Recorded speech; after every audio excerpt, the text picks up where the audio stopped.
Hey, what's up everybody? I'm John Miller, and this is How the Hell Did We Get Here? A U.S. History podcast. In the last episode, I discussed a lot of the details about how the Constitution was worked out, specifically with regard to the legislature and some of the broad general principles, probably the most noteworthy of which was giving a lot more power to the new national government and really kind of acknowledging that there would be a new national government, period. Those were big, momentous decisions. I went over some of the details about how they were arrived at and what the difference was between the original intent of the convention, which was to amend the Articles of Confederation, and what actually ended up happening, which was to create a whole new form of government, effectively. In this episode, I'm going to discuss some of the things that I didn't have a chance to get to because there's a lot of information about this that I think is really, really important, and I didn't want to half-ass or shortchange any of it. So in this episode, I'm going to talk about some of the finishing touches that were put on the Constitution. I'm going to get especially more specifically into the executive branch, the presidency, how that took shape toward the end of the convention in late August, early September. And I'm also going to talk about the ratification process. But before I do all of that, I'd like to remind y'all to please like and subscribe if you have not done so already. As you know, it helps people find the show, and the more people that find the show and subscribe and watch, the more I can do this, and I am really enjoying doing this, and I hope that I get to do a lot more of it, and that you folks get to enjoy a lot more of it. So please like and subscribe. If you have any family or friends you think might like the show, please pass it along. I sincerely appreciate all of your attention and your efforts to spread the word about the show. I'm getting a lot of good feedback, and I hear you, and I see you, and I thank you. I'm going to start the show, as I typically do, by laying out a question for y'all to think about as I go through this information, and by telling you the resources that I'm using to put this show together. They haven't really changed, so I'm going to go ahead and go through those quickly right now. First of all, there's of course the American Pageant, the standard AP US History textbook I've been using the whole way. There is also Give Me Liberty, another standard AP US History textbook that I have also been using the whole way. There is The Glorious Cause, The American Revolution 1763 to 1789 by Robert Middlecoff, which is part of the Oxford History of the United States series. And then the two books that are especially focused on the Constitution, and that is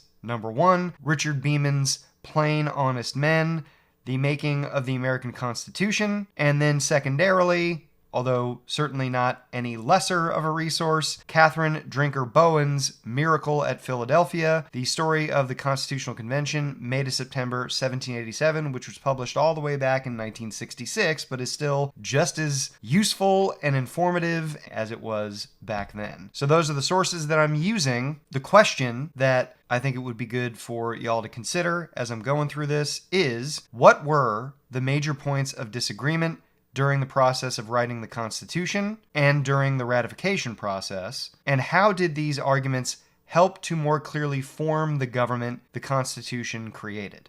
I'll say that one more time. What were the major points of disagreement during the process of writing the Constitution and during the ratification process, and how did these arguments help to more clearly form the government the Constitution created? So think about that as I'm going through this stuff. It should help you to make more sense of everything I'm talking about as I go through this.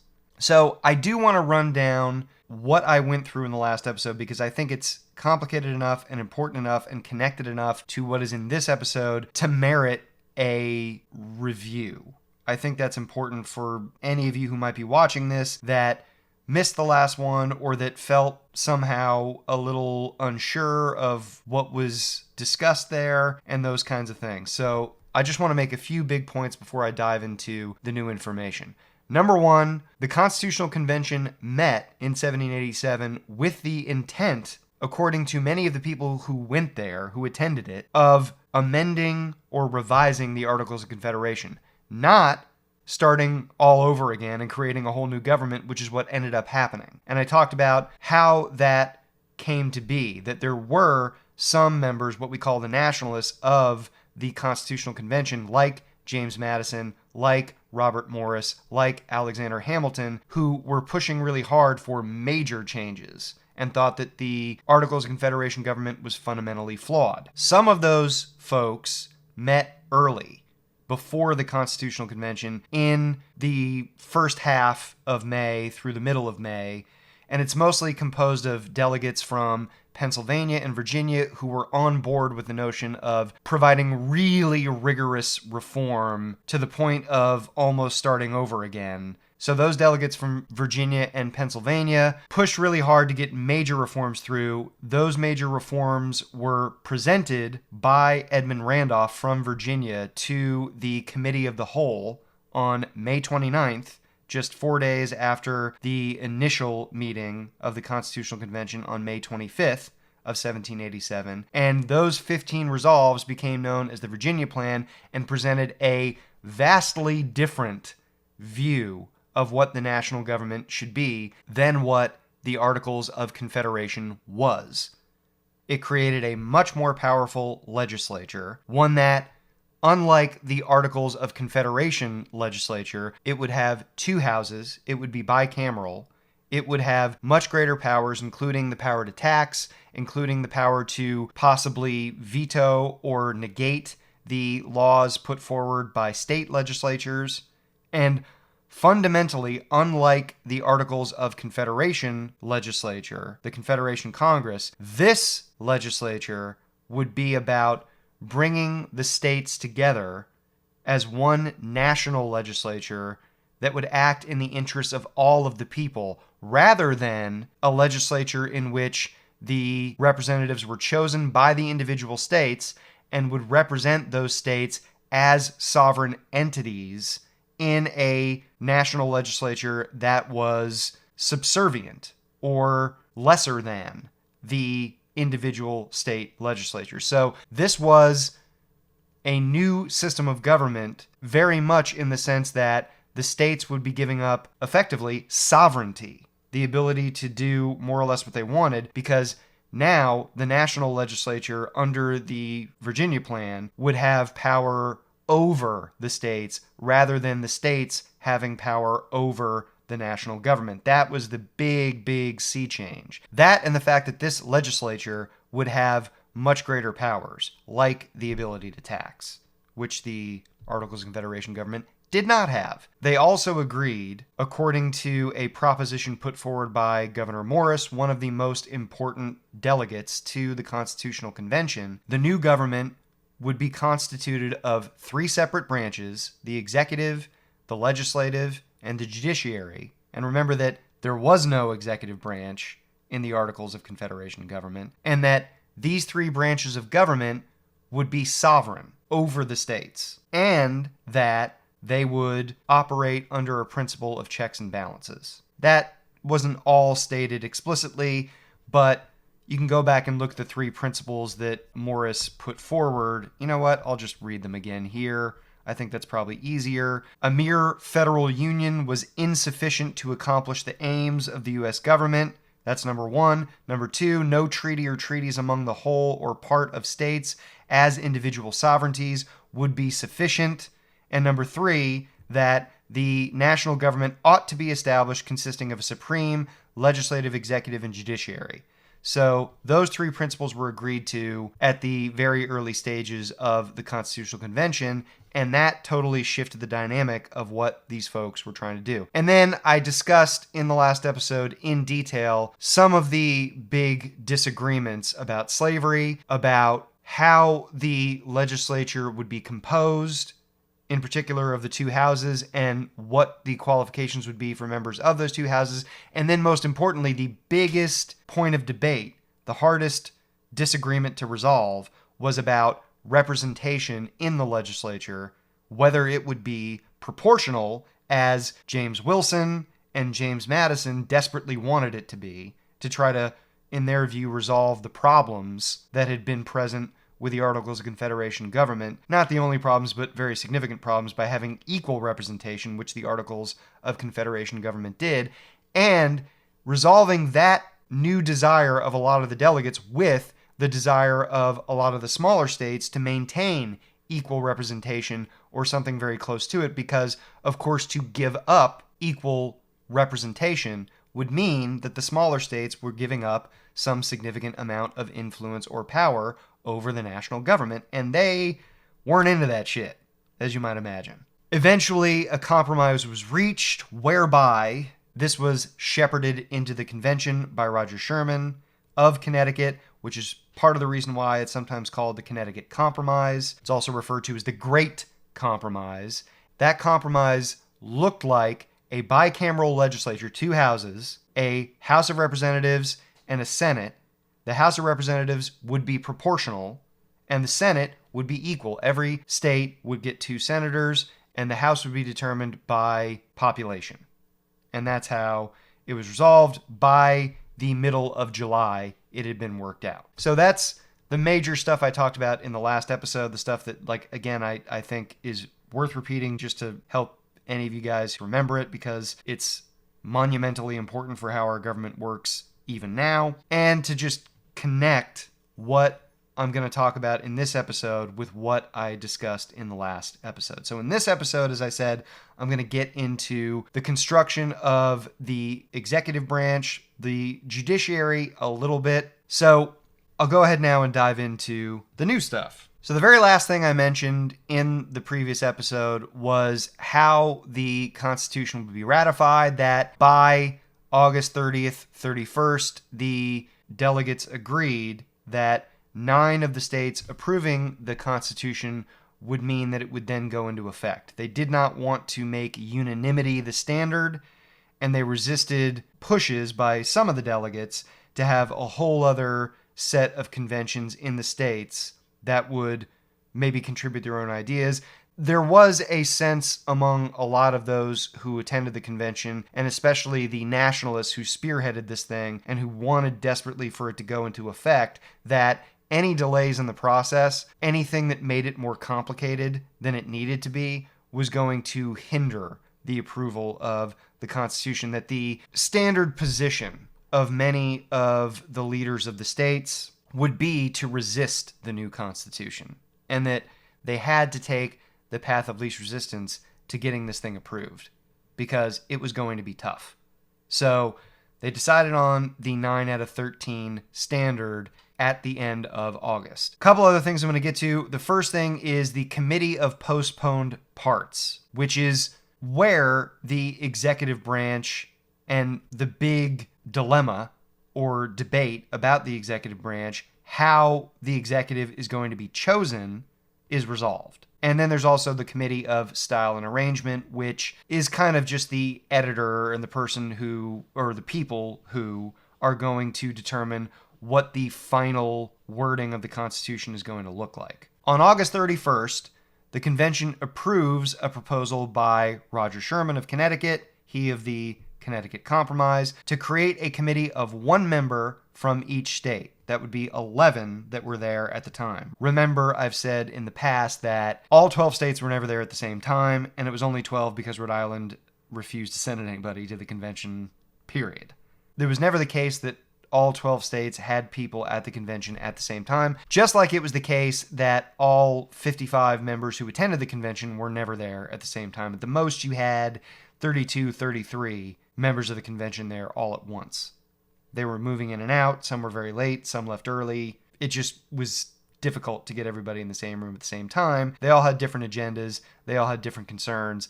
And some of them ended up spending a big chunk of the convention time in their home states rather than at the convention. Anyway, Sherman proposes that 1 member of every delegation from the 11 states should be in this committee of Postponed Parts that's going to look at all of the difficult issues that the Committee of the Whole has been unable to resolve, and is going to sit together in a smaller group of people, which will hopefully make it easier to work out any issues that are still bothering members of the delegations, and try to come up with some solutions to present to the entire convention. So this committee is formed at the very end of August. The committee is chaired by David Brearley, who is from New Jersey, one of the small states, and it includes Roger Sherman, Governor Morris, John Dickinson, who I've not mentioned yet as a member of the Constitutional Convention, but very much was. He was from Delaware at this point. You might remember him. It confused me initially when I read about the Constitutional Convention because it mentioned Dickinson and said he was from Delaware, and I was like, is that the same John Dickinson from Letters of a Pennsylvania Farmer fame? And it is. Only at this time, he had moved from Pennsylvania to Delaware and was taking care of business for the Delaware government because Delaware was very, very, very connected to Pennsylvania in the days leading up to the Revolution and in the years afterward. So he was in Delaware kind of running things. But James Madison was also a part of it, as was James Wilson. So this Committee on Postponed Parts, perhaps the single most important thing that it did, was to add what is known as the General Welfare Clause to Article 1, Section 8 of the Constitution. The General Welfare Clause is included in the part of the Constitution that gives Congress the power to tax.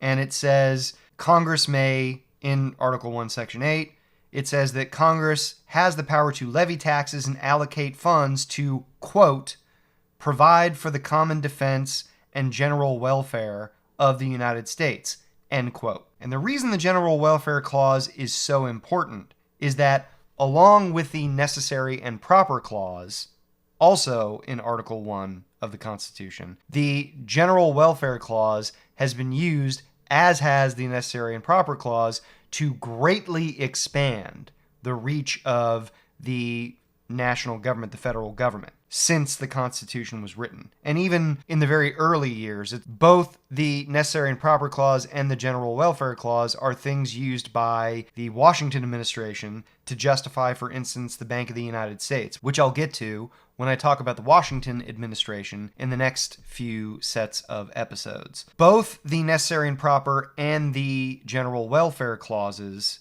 have been used to say, well, in the case of the General Welfare Clause, this thing that we want the federal government to do is good for the general welfare of the people of the United States. Sure, this thing that we want to do is not expressly mentioned in the Constitution. There is no language that talks about this thing that we want to do. Let's say, I don't know, the Department of Agriculture. That is not mentioned anywhere in the Constitution of the United States. Such a thing was kind of unthinkable at this time in the late 18th century.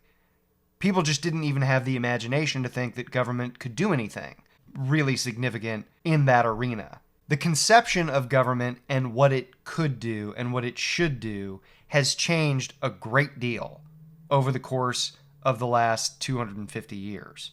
And most people didn't think that government was there to do a lot to help out people directly.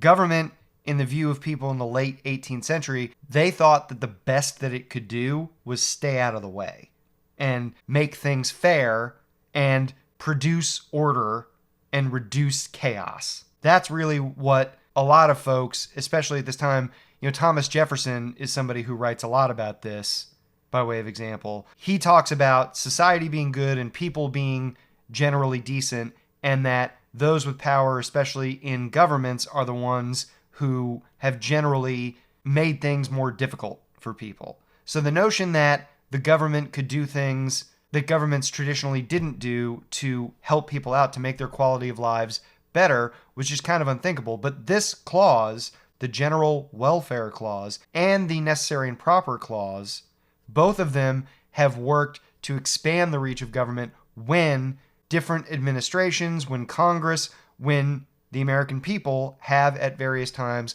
called for the government to expand its reach, for it to do more to help out people in various ways. These two clauses have provided the structural and the legal justification for allowing government to do those things. So it's really difficult to exaggerate the importance of this one little statement that the Committee of Postponed Parts adds to Article 1 of the Constitution. It's massively important.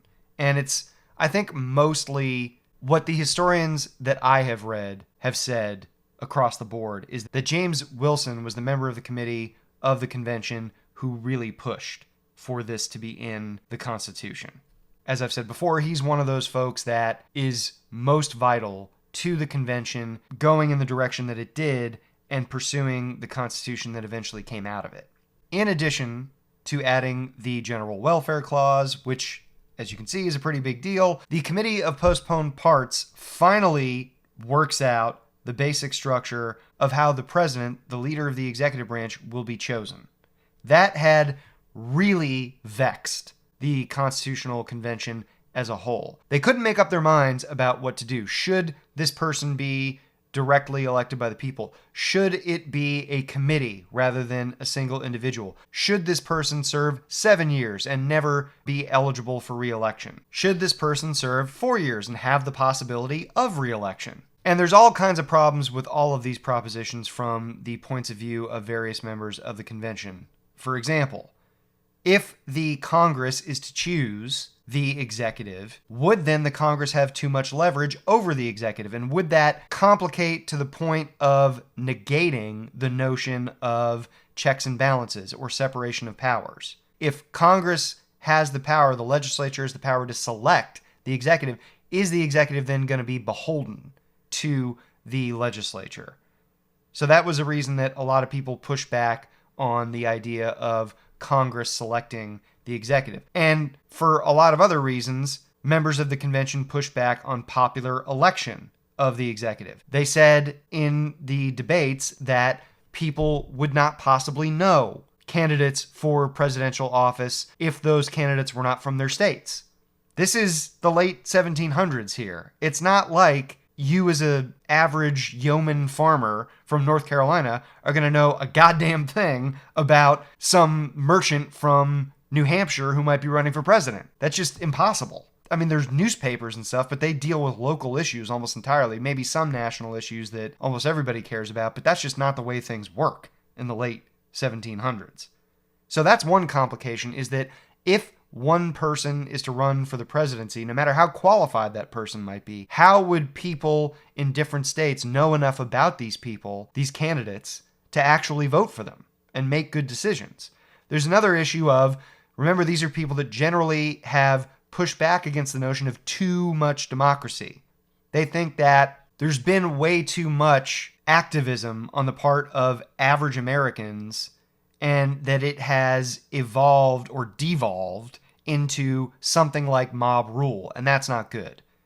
Remember that they pushed for the better sort, the upper classes, more bars to entry for becoming members of the Senate. They wanted to make sure that some average Joe couldn't become a senator. Maybe in the House that was okay, but not for the Senate. And they wanted the same thing for people who would run for the presidency. They didn't just want some yeoman farmer from North Carolina to be able to perhaps be the president. They thought that was dangerous. They didn't quite trust those people yet. At least some of them really didn't trust those people yet. James Wilson is one of the exceptions. After all these debates about how the presidency is going to work, in the Committee of Postponed Parts, Madison actually sketches out, though he had proposed a version of this already that didn't meet with everybody's approval, the Electoral College. He kind of spells it out for everybody how it's going to work. And the committee members in the Committee of Postponed Parts all look at it and go, okay, yeah, I think we can get down with that. It looks very much like the Electoral College does now. And again, it's largely to solve the problems of how do we balance not having the presidency beholden to the legislature, not having the popular sentiment and the mob rule and the tyranny of democracy be responsible for the most powerful person in the government, potentially. How do we choose this person when so many people out in the country are not going to know the figures who might run for the presidency if they are figures who are not from the states where the voters are voting? And as John Dickinson actually put it, he said that if there wasn't some measure of popular contribution to the election of the presidency, that the people as a whole would not accept it. The Electoral College is this mishmash of trying to solve these various problems for how to choose potentially the most powerful person in the government, who is very definitely the most powerful person in the government now, in a way that would satisfy all of the concerns that various members of the convention would have and that they thought various members of the public would have. I have heard in many instances the Electoral College described as an electoral instrument that would satisfy, that would make acceptable the method of election specifically to slave interests. That there is some kind of connection between slavery and the reason that we have the Electoral College. And kind of, I guess, in the sense that they did determine early on that the number of electors you would get would be equivalent to the number of House members and senators that each state would provide. And the states with a lot of slaves would get more electors because they would have more members of the House, because they'd have these huge slave populations that meant more representatives in the House, and that equates to more electors in the Electoral College. I mean, there's this kind of like tangential, indirect way, I think, in which you could talk yourself into the connection between the Electoral College and slavery, but I just don't see it. It seems to me as though the Electoral College was something put in place to, as I said, satisfy all the different concerns and all the complicated anxieties and various interests of people who saw the executive branch as this new thing that was going to be powerful and that was going to have a lot of influence over how the new government worked, and they weren't quite sure what the best way was to make it work, given the complexities of the large country, the limited connection that people of different states had with each other and with the national government. And there's also concerns in there, they say, about the expense of just electing this person, the money that it would take to set it up at this time when money's tight, there's not a lot of tax revenue to be had, the government and the country is in a lot of debt, and they just don't want to make this any more expensive than they have to, because getting all of these folks together would require traveling and putting them up and like doing all kinds of things, and for quite some time too, because it would have to be sorted out over the course of weeks, not a couple of days. I don't really see a strong connection between slavery and the Electoral College. I've always found that argument to be kind of curious and strange. Perhaps you've heard a really good argument for it, and if you have, and if you're listening to this and you want to share it, by all means, please, I'd love to hear it. The Committee of Postponed Parts has worked out some of these big issues with the Electoral College, with the General Welfare Clause. By September 8th, the Committee of Postponed Parts had sorted out all the issues with the presidency and the vice presidency, so everything was settled as far as the executive branch was concerned by September 8th. The Committee of Style and Arrangement, which is kind of like the proofreading and let's make it pretty committee for the Constitution and how it's going to be worded, is created on September 8th, and it includes Gouverneur Morris, James Madison, William Samuel Johnson, Alexander Hamilton, and Rufus King. It was charged with, as I've alluded to here, editing and incorporating changes made as the debate and the discussion continued. So it's not strictly making it sound good or making sure there are no typos, there's no typewriters back then, but you get the point. Madison is able to finalize a process for amending the Constitution that gave power to state legislatures and Congress and avoided the calling of additional constitutional conventions because, as I've said, he was afraid that more conventions would undo the delegates' work at the convention in Philadelphia. Anything that made this process more complicated, Madison, Wilson, Benjamin Franklin, Alexander Hamilton, a lot of the other nationalists saw that as a threat to the Constitution being ratified. So he wanted to assure those committees in the states that were charged with approving the Constitution as it was written in its final form from the convention that they would be able to amend the convention later. This is not set in stone. There will be an amendment process, and we will make sure that if you have major concerns, those concerns are heard. And of course, there is a very significant set of amendments added to the Constitution shortly after it's ratified, the Bill of Rights, the first 10 amendments. In the last week that the Constitutional Convention met, delegates discussed and ultimately voted against requiring the Confederation Congress to approve the Constitution before it was submitted to the states. That was another roadblock, another hurdle to be overcome in the view of those people who wanted the Constitution to be ratified. And the 9 state conventions threshold for ratification was reaffirmed on September 10th. They'd already discussed having the 9 states ratify the Constitution in the debates at the end of August 30th and 31st, and they just reaffirmed that decision on September 10th. The Committee of Style and Arrangement puts the finishing touches, and it's mostly Governor Morris here, from my understanding. He's the guy that is most responsible for the final draft of the Constitution, though there are those other guys like Rufus King and Hamilton who are contributing to the process. Governor Morris, puts the final touches on the constitutional draft during a recess that occurs on September 11th, and the next day, September 12th, he presents the draft to the full convention, does Governor Morris. There was a push to add a Bill of Rights to the Constitution before it went to the states for ratification and before it was signed on that day, September 12th. But the delegates were just exhausted. Not exhausted, fucking exhausted. They were done. They were ready to go home. A lot of them had been ready to go home for weeks at this point, and they wanted to be done, and they figured, we can figure this out later. For the love of God, let us get home.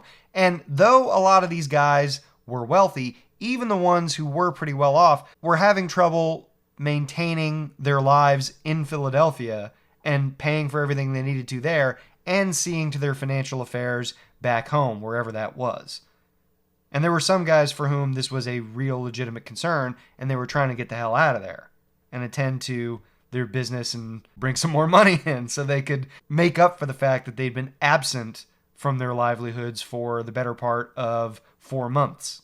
So there are a few tweaks between the presentation of the final draft on September 11th and the signing of the final draft on September 12th. For instance, there's the component that is added where 2/3 of the legislature can override a presidential veto. There's also the treasurer as an executive department position rather than as a position in the legislature. Those are just a couple of examples. After those are made, Benjamin Franklin, the elder statesman, by far the oldest guy in the room at the convention, implores the delegates to sign because he looks at this as though it is the best opportunity to fix the problems that are plaguing the country, and that if this opportunity passes them by, who knows whether anything like it will ever come around again.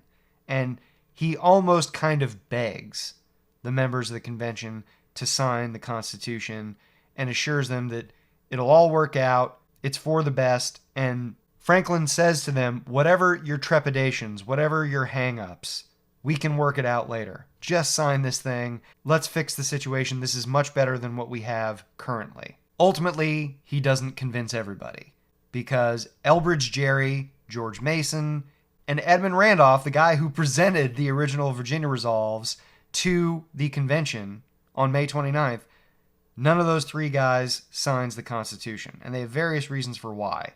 But it does show that this was not a done deal. That this was not seen as, okay, we fixed the problem, it's all good. The guys who signed this thing knew that ratification was going to be a fight. And it surely was, as it turned out. As far as the ratification process goes, there's a lot to consider here for the guys who are at the Constitutional Convention. The first thing is, how do we make everyone aware of this? How do we present it to the folks who don't know anything about it yet? Because remember, one of the key tenets of the Constitutional Convention that they agreed upon early on was secrecy. And the idea was they didn't want speculation growing about measures they were considering, about plans they had discussed, about anything at all. Because once the genie is out of the bottle on that kind of thing, then you can't really reel it back in anymore.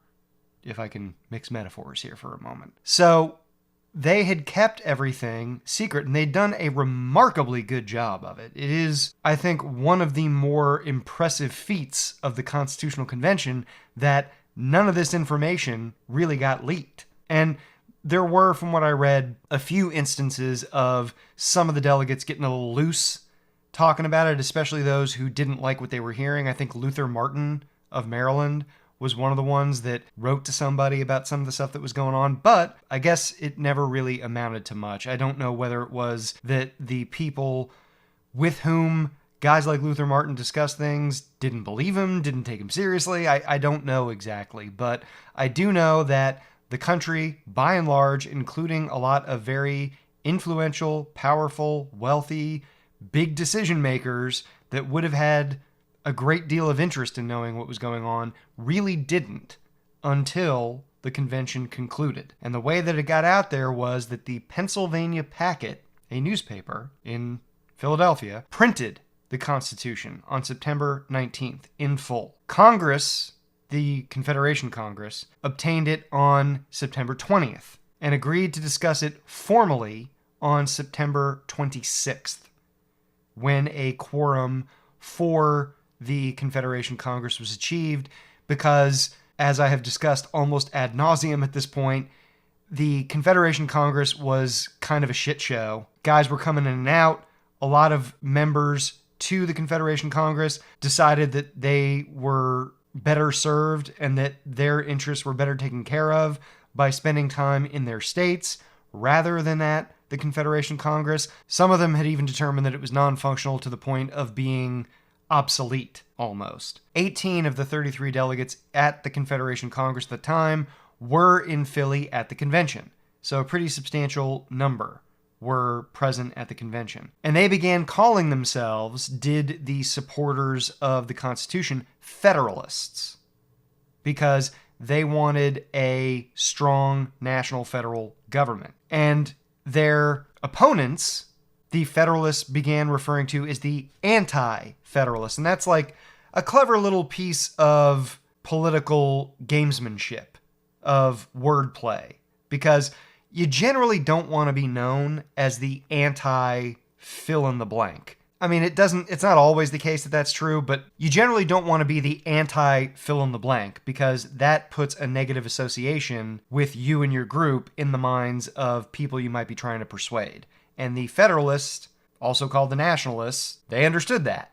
And they wanted to make sure that they branded their opponents, the opponents of the Constitution, as anti-Federalist. It was a clever piece of, as I said, political gamesmanship. By September 28th, Congress resolved unanimously, the Confederation Congress resolved unanimously, that the said report would, quote, be transmitted to the several state legislatures. That is, the Constitution, that's the said report. One of the edges that the Federalists had was that a lot of the newspapers in the country were sympathetic to their point of view. That proved to be very important in the fight for ratification of the Constitution. They, the newspaper editors and producers and writers, worked to reinforce the sense of impending crisis that could only be remedied by a stronger government like that created by the Constitution. You saw editorials come out daily, weekly, saying, this is our one shot. If we want to fix this government, if we want to have a United States of America that is a unified country of states that actually works together and functions and will preserve our independent country, we got to go this direction.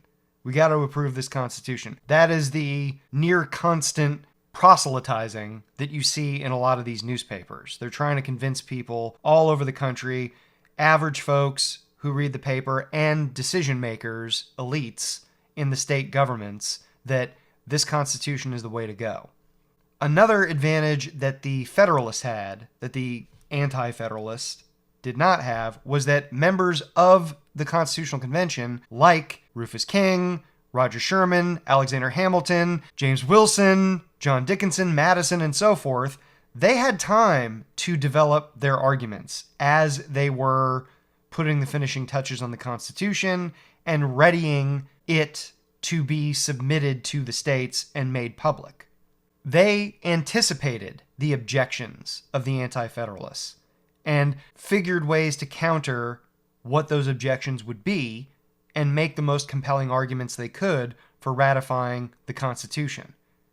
And though Benjamin Franklin and George Washington largely stayed silent throughout the ratification process, it was pretty clear to anyone who knew them or to anyone who spoke with guys like Madison and Hamilton who wanted the Constitution ratified that they, Franklin and Washington, also wanted the Constitution ratified. But they, Franklin and Washington, and those around them thought that it would be better for them to be silently supportive of the Constitution because they were seen as sort of above the fray politically.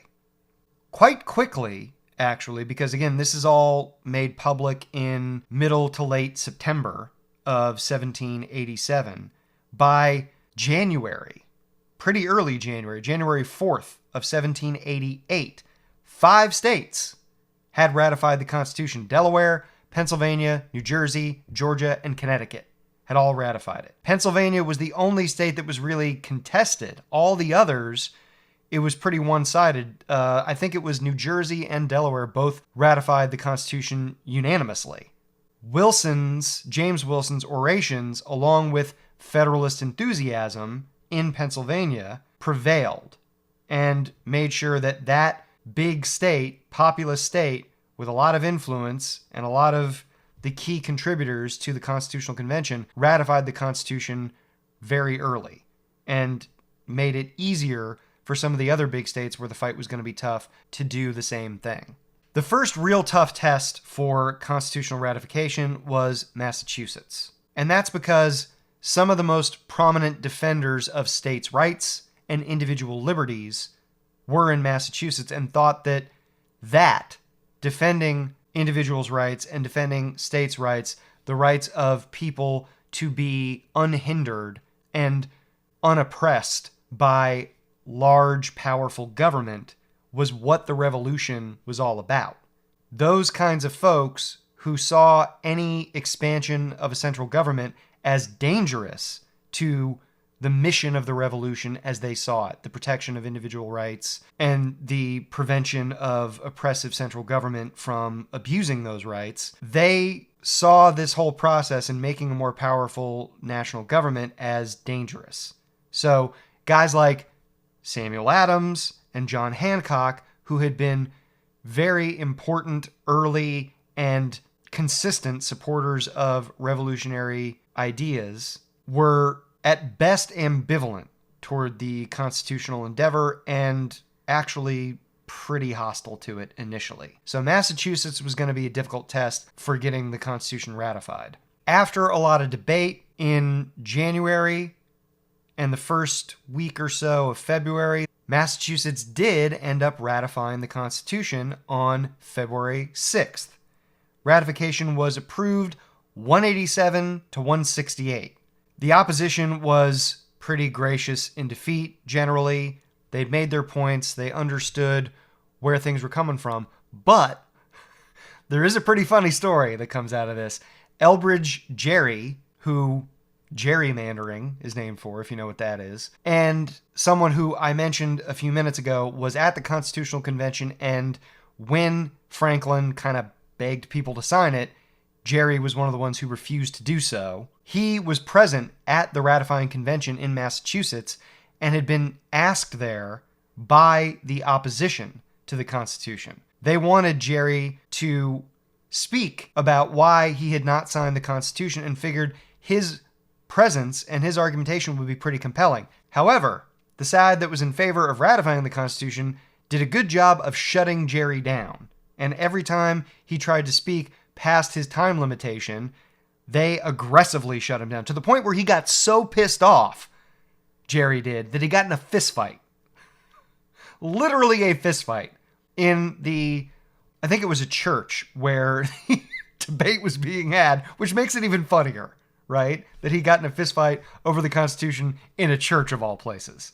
And it shows you, I think that there's this way in which these guys that produced the Constitution and signed the Declaration of Independence, and, the great orators and the Founding Fathers, they are like deified in a way by a lot of people nowadays. And I think it's helpful to remember that they were just men. They were guys. They were smart guys, and they did something incredible. And they were brave and great leaders. And, George Washington in particular is a guy that, like, the more I've read about him, the more I'm just, like, amazed at who he was as a human being. But they're still dudes, okay? And they still have all the foibles that human beings have. And I think a story like this is valuable to remember because it lets you know that when you hear people try to say that the Constitution or that the state laws or that the characters of these people are unimpeachable and sacrosanct and they can't ever be questioned, I don't think that that's a way that they would have wanted us to look at them. I think they would have wanted us to see them as people, and this is a process, and it as imperfect. And that we should always be kind of looking toward, can we do better? Can we make progress? I mean, that's what the Enlightenment that they were also inspired by was all about, progress. It's why I think knowing this story is valuable and why I wanted to share it with you guys. Anyway, Massachusetts ratifies the Constitution. Maryland and South Carolina ratify it fairly easily. They, like Massachusetts though, because one of the sort of conditions that Massachusetts had for ratifying the Constitution was that the side that reluctantly voted in favor of ratifying the Constitution in Massachusetts did so on the precondition that it would be allowed to suggest amendments straight away. And that's what they did. And so did Maryland and South Carolina, and so did, I think, all of the other states that then ratified the Constitution. Maybe that's wrong. I'd have to double check. That sounds right to me, but I'm not positive. So Maryland and South Carolina, they ratified the Constitution not long after Massachusetts did. Also introduced some amendments. New Hampshire ratifies it 4 days before the next big fight that took place, Virginia, which Virginia did ratify the Constitution in June 21st of 1788. But the fight in Virginia was even tougher than the fight in Massachusetts. And that's in no small part because you have Patrick Henry, this oratorical luminary who, remember, turned down an invitation to the Constitutional Convention. And a lot of the people who went in general, and especially those from Virginia, were glad that he did. Because, as I mentioned, there's speculation that if Patrick Henry had known what was going on in Philadelphia, he would have gotten on his horse and charged up there and tried to do everything in his power to throw his body in front of the process and stop it. Because he very definitely was not in favor of a much stronger national government, and he made his displeasure known fully when the ratifying convention met in Virginia. And he wasn't alone. Remember that George Mason did not sign off on the Constitution when Ben Franklin asked everybody to. He was there. Richard Henry Lee, another famous planter family representative, like Edmund Randolph, like Patrick Henry, he voiced his opposition, did Lee. And they worried about not just a loss of state powers in general, but a loss of Virginia's prestige and authority relative to the other states in particular, because Virginia had this special place among all of the states in the Articles of Confederation government. It was the most populous, it was the wealthiest state, and given they were all equals, Virginia was just a little more equal than the others, given the decentralized nature of the government. And if the states all have their own individual sovereignty, then the most powerful state, it would stand to reason, has greater power than its colleagues, contemporaries, whatever you want to call them, the other states. But ultimately,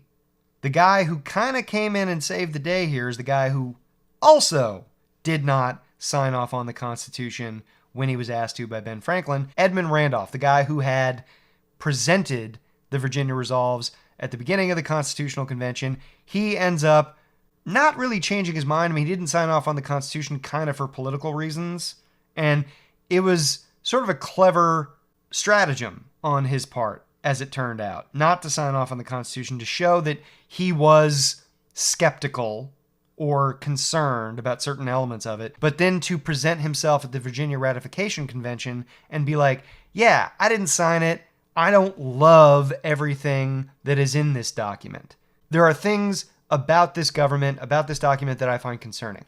But I think it is clearly preferable to the circumstance in which we now find ourselves. And I think that because of the amendment process and because of the gentleman who put it together, whom I trust, I think this is the best move for us as a state, to sign on, to join this compact, and to create this much better version of a government than what we currently have.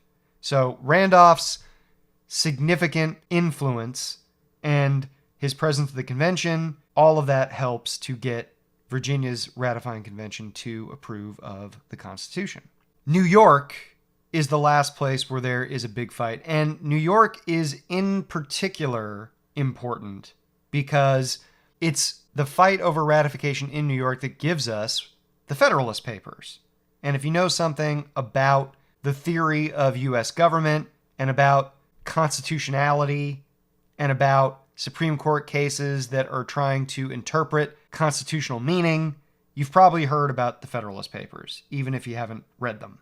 The Federalist Papers are a series of articles written anonymously by Alexander Hamilton, James Madison, and John Jay. Hamilton wrote a pretty healthy majority of them, but Madison contributed some of the most important ones. Those editorials written by Madison, Jay, and Hamilton are aiming to convince voters at the New York Ratifying Convention to vote in favor of the Constitution. And they're making a lot of different arguments in order to do so. They're talking about constitutional theory. They're talking about the danger of faction. They're talking about the importance of making all of the states stick together. There's lots of different ways that they approach the task of trying to get people to vote in favor of the Constitution. And part of the reason that the Federalist Papers are still so prominent so many years later is that it's probably the closest thing that we have to getting some sense of the intention of the framers of the Constitution for what they wanted it to be. Their intentions are not really all that well spelled out. As you'll see if you try to read through the Constitution, it's not that long and it's not that explicit. You could probably sit down and read the whole thing in an hour and a half or a couple of hours.